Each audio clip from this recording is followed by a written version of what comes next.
Right, welcome back to the channel. How are you all doing, guys? Today's a little bit of a different video. It's not a riding video, it's something that's been requested a few times by some of you guys.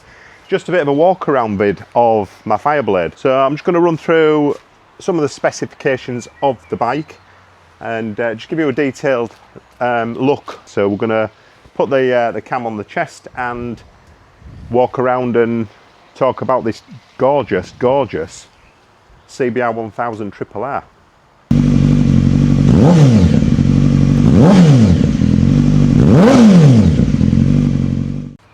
Alright then, so this is my 2025 Honda CBR1000RR-R Fireblade SP.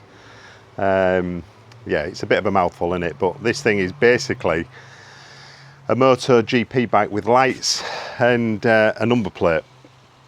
It's obviously it's Honda's top tier superbike, and it's as serious as what it looks. It really is. It's a lot of bike for the road, but like someone commented the other day, why do you need 150, 170 brake horsepower on a bike? Well, you don't, do you? But 215 brake, 170 brake, even 100 brake, you know, it's too much. Get you in a bit of trouble if you're not careful. So I think the brake horsepower is it's an interesting debate when people start saying, for example, commented the other day, 100 brake horse is too much. Where do you draw the line? You know, 50cc, is that too much? Because you still get a speeding ticket on a 50cc bike. So starting at the front, we've got the new winglets. These are the 2024 design. The previous Fireblade that I owned was a 2022 model that had sort of winglets, but not as pronounced as these ones. Not that they're going to really benefit you on the road. You know, they're not. They're designed for track, for adding downforce, but you need to be doing some serious speeds, you know, like 180 mile an hour plus. So I doubt very much you'll be doing those sort of speeds on the UK roads. Moving on to the brakes now. So we've got these absolutely gorgeous Brembo styleemers. So you've got loads and loads of bite, loads of feel. You don't have to think twice. Seriously, you just squeeze and the bike does the rest. They are absolutely unreal. Twin rotors as well for just immense stopping power. Hello, got a hot dog here. Are you hot? It's too hot. It's very hot today. So moving on to the suspension. That's a big one here. You've got the Öhlins Smart Electronic 3.0 fully electronic suspension. This adjusts in real time as you're riding, but you can leave it in auto or jump into the manual and tweak front and rear compression, rebound, pretty much everything really. It's dead easy to do through the TFT screen. It really is a focus bike. When you're riding it and tipping in corners, it just where you look it turns. It's a sharp focused bike. And I've ridden a few sports bikes. That one is definitely extremely focused. If you've ridden a Fireblade, you'll understand what I'm talking about. So under the fairings, there's an inline 4 putting out about 215 brake horsepower. It doesn't just go fast, it absolutely screams. It's proper revvy, proper sharp, and it really wants to be thrashed. This isn't a bike that you just toddling along at 20 mile an hour. It needs to be opened up, and once you open it up, you get to hear that gorgeous engine sing. It really does sound amazing when you open that bike up. Let's have a look at the TFT. So I'll just turn her on.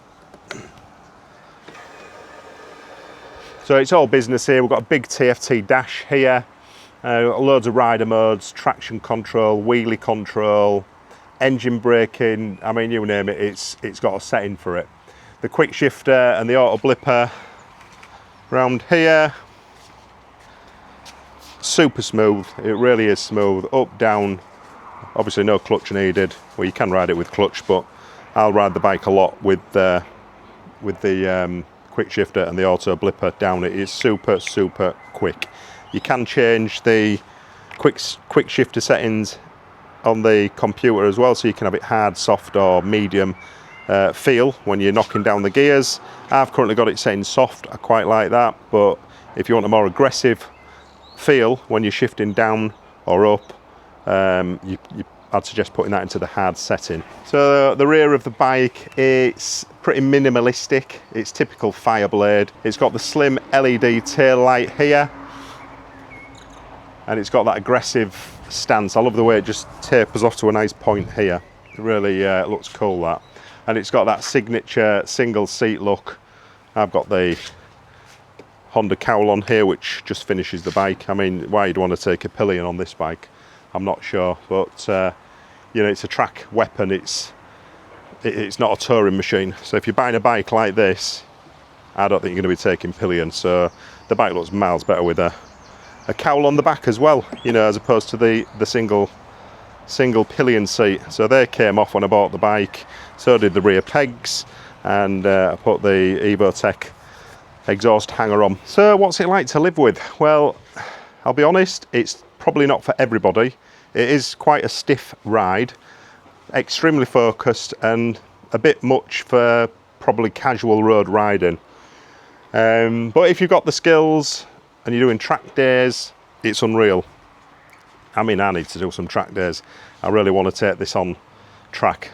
When I bought this bike, I got BSB track day included for free, which is fantastic, but the only downside is you've got to take your own bike. And I'll be honest, I'm not so sure I fancy ragging this round at 180, 200 mile an hour on track, because if you take a slide, it's not going to be cheap, is it, to replace some of this gear. So potentially look at buying a cheap track bike, because I don't have one yet. And that's one thing I really would like to get into, some track days, because I haven't done a track day yet. And I think it's something that really does appeal. I've always been a road rider and never really been interested, to be honest, in going for track days. But after buying, well, this is my second new Fireblade, it's really opened my eyes a little bit to the track riding, to enhance your skill level, which I think is one reason I would love to go on track and, you know, see how this thing really does perform. But I'm a little bit nervous about taking that on track in case you have a slide, because it would be an expensive mistake. It isn't just a superbike, it's a full-blown race bike that you can legally ride on the road. It is a super focused track machine. So if that's what you're looking for, and you want something that is super focused and super quick and puts a smile on your face every time you ride it, go test ride one of these bad boys. They're absolutely gorgeous. I purchased this from a company called Miles Kingsport in Hull, and that's in the United Kingdom. I've had quite a few bikes from Miles Kingsport, exceptional service. So if you are looking for a Honda bike, get yourself to Miles Kingsport and tell them that Jim sent you from Mid-Bike Crisis, and you might get a good deal. You will get a good deal. They really look after you.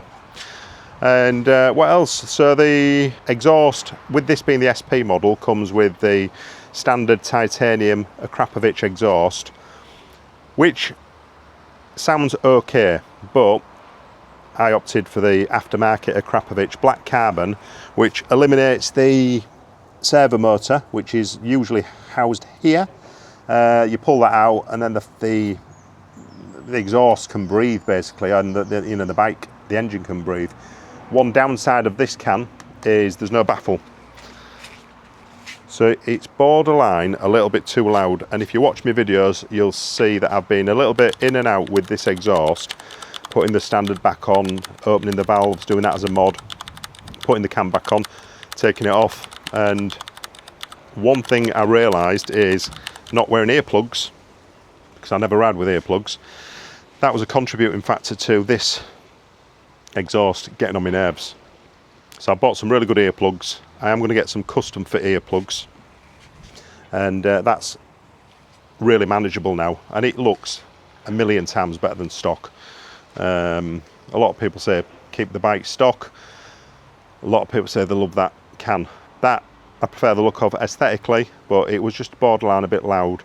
And I'm hoping now with earplugs I've solved the issue, and I'd like to think that can will stay, because it looks absolutely amazing. What else did I do? So modification wise, I've put the R&G tail tardy on. I tell a lie, Evotech, So we've got Evotech tail tidy, Evotech hanger, black carbon Akrapovic exhaust system. I mean, that's about £970. It's outrageous, but it looks amazing. So it's tight. All this is titanium and black carbon. Put a phone charger on, quad lock, gorgeous mid-bike crisis badge on here. The Puig tank pad, as opposed to the Honda one, which I personally don't like. The Honda one is really thin and just doesn't look as good. This was £20, I think, off Amazon, so not a fortune. It's fake carbon look, but I think that's brilliant. That's one thing I think Honda don't do that great, is the tank pads. They're just too small for the bike. So that's Puig, brilliant. And then I've gone with the Honda smoke screen. Bought that from Miles King Sport, and I think that was about £70, I think, from memory. Yeah, about £70. And again, that finishes the bike. That smoke tint, it's not too dark, just really complements the exhaust and the bike in general. So that's the bike then, guys, and I think you'll agree, it just looks awesome. It really is. It's lightweight as well. It feels amazing. It turns corners, so focused, and I think all that we've got left to do now is have a listen to this amazing Akrapovic.